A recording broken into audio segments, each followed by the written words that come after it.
Time it takes? How much time, goddamn time it takes in the microwave for oatmeal to be done? It's so annoying. Actually, it doesn't take very much time. In fact, it's like one of the quickest breakfasts you can make just in the microwave. I prefer to make oatmeal on the stove because I'm retarded.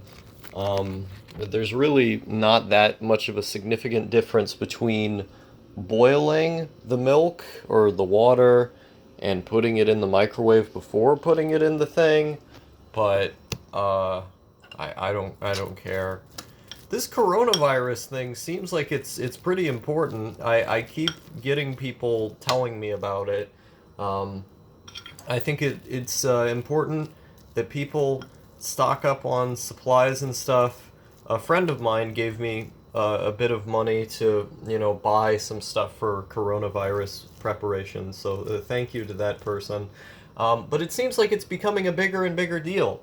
There's 80 cases reported in the U.S. right now, and there's problems. Problems are going on. People are dying all over the world. There's like a big outbreak in Italy. It's becoming a bigger thing. To the point where now the World Health Organization says that it's a very high risk problem, that like it's going to spread inevitably. Um, and we don't have the infrastructure in place to properly address pandemics. Like, we just don't. A lot of Trump's spending cuts, and I believe even Obama did this, was to the CDC and pandemic control and these kind of things. We've invested way, way more money into nuclear deterrence and the military and things like that. But actual health, we haven't put very much into. And so we're definitely not prepared for any kind of pandemic. Now, I've heard certain people say that, pandemics happen only in third world countries, which flies in the face of what all of the science has been telling us about antibiotic resistant bacteria, for instance, which is becoming a larger and larger epidemic. It hasn't reached its peak yet, but it's coming. It's coming. Like, antibiotic resistant bacteria is going to be a serious issue going into the future, because people get on antibiotics and they take them, and then they don't take them as their doctor told them to. So the virus ends up building up a degree of strength, or the parts of the virus that survive, to the antibiotics, because people will just take them willy nilly for everything, and they're not really meant to be taken that way. And if you're going to, you have to take them correctly. You can't just decide to stop taking them once you feel better, because then you're gonna be fucking over the whole species eventually, because parts of that are going to survive and evolve. Um, so this coronavirus thing, it's as expected, you know. Animals are going to pick up some kind of new virus that develops as the world develops, and the current medical procedures that we have to fight against it are just not going to work. You think this is the beginning? The bodies are already piling up with the coronavirus. Wait until other viruses come. China. I I remember earlier last year, China had a random outbreak of the bubonic plague. Now it got contained. It's not there anymore. But they had a random outbreak of the bubonic plague. Think about that. This is going to happen again. And people are already very worried about the idea of the coronavirus spreading all over the world and becoming a huge issue in each country.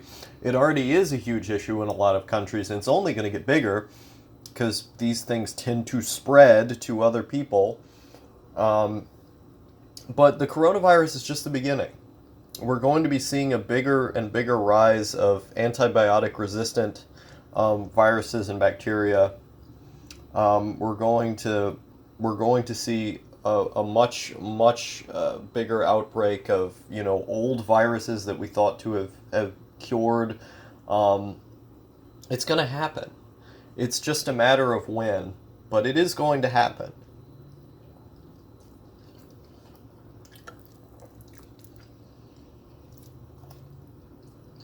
And, it's crazy to me, the idea that the for-profit incentive is such a big force in healthcare. Because on a profit basis, like, there's no incentive to be funding research into these viruses that haven't come into being yet, or into combating, these future problems we're going to encounter, which the scientists have predicted will happen, and we're already seeing parts of now. There's no money in putting research into that. There's no money in actively fighting that. Because, who do you sell it to? Who does it serve? The amount of resources that you'd have to put in would exceed the amount that you gained. So, what we have is a system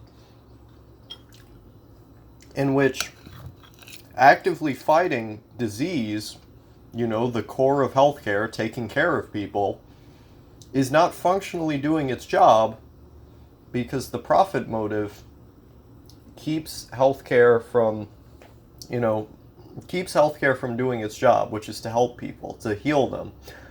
Instead, the goal is to make profits, which is separate from keeping people safe. It's messy. It's a messy situation to be in. But I'm honestly kind of glad that the coronavirus exists, because maybe it'll kill me off, that's okay. But as long as you're smart about it, it's only going to kill off the stupid people. And with overpopulation being as big of a problem as it is, I've heard some people tell me, oh, overpopulation isn't real. It's not overpopulation of certain races, okay?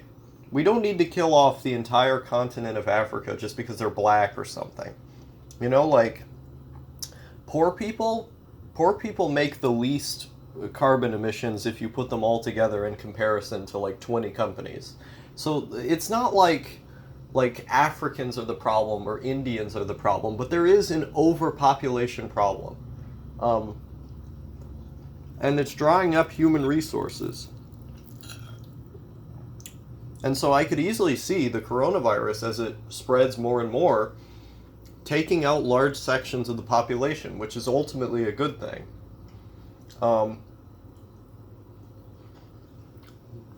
It's going to challenge people. People are going to be very uncomfortable, and they're going to be challenged. And a lot of people are going to die from it. But ultimately, it's for the benefit of humanity that they do. So I'm pretty optimistic about the coronavirus and other viruses. I think they're a good thing. I think it'd be pretty cool to die from the coronavirus. Like, to be able to be one of the people who they read you in the newspaper after you die, star 2020 died from coronavirus. I think that'd be pretty cool. I have to be careful about where I order from nowadays as well. Because, I order things internationally sometimes, and ordering stuff from China is just out of the question, You can't order stuff from China. But it's annoying to me because, I like to do DXM, the active ingredient in cough syrup. And I don't like doing DXM in the cough syrup form as much. Like, I use RoboCough when I tend to trip, because RoboCough is basically just pure DXM. Like, it's very, very strong. But when you do it in syrup, it makes you throw up a lot more. It makes me in particular pretty nauseous. And as long as I can go into a dissociated state, that's okay. Like, If I end up throwing up once, as long as I get dissociated, I'm fine. I just really like the dissociated feeling that I get from DXM. But on Alibaba, the Chinese shopping website, they have this DXM powder. It's the chemical DXM, but in powder form. So you don't have to deal with any of the additives that like Robitussin would have. You don't have to deal with any of the problems that come with doing it in the form of syrup. It's just the powder, so you can just eat the powder. And it's not going to remove any chances of nausea, but it's going to be easier on your system than doing it in syrup form. But I can't buy it because it's all from China. You know, I looked around to try and find like another carrier in some other country that might have it. I just gave up because it was too much effort and too much money. But on Alibaba, you can buy DXM powder in bulk. So sad. I don't actually know how Alibaba works anyway. I have an account on there. They say it's for like business people, but you can be an individual and purchase stuff from them too. I think you just have to like pretend to be a business. I think that's how it works. It's really weird the way the infrastructure on that site works. I don't fully understand it, but Western companies are way easier to use. Like, you have to live chat. You have to live chat with the seller that you're buying the product from. And when you're making an Alibaba account, you have to, like, say, my business does not exceed a gross of $10,000, or you, like, it's weird. I just said, yeah, it doesn't exceed a gross of $10,000. It doesn't exceed a gross of anything. So technically it's true.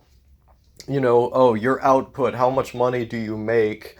You know, how much money do you not make each year? And it's like, I just put the lowest possible number you could because it says under. There's a clause that says under. And so when I made my account, I technically it's true because under 10,000 could theoretically be $0, but I just find it weird the way that the website is set up, where they have little kinks like that I don't quite understand.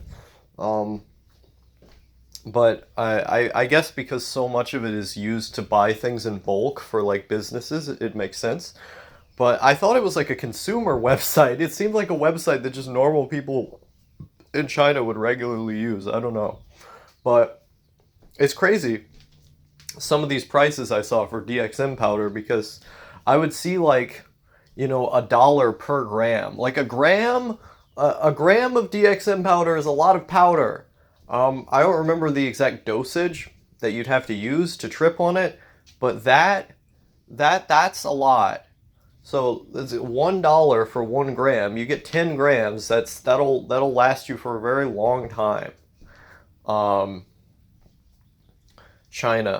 Chinese shipping. It would take a long time. It would probably take like 2 months to get here anyway. I'll probably be gone by that point. It's still annoying though. The idea that I can't order stuff from China is still annoying. Corona Chan. Good girl.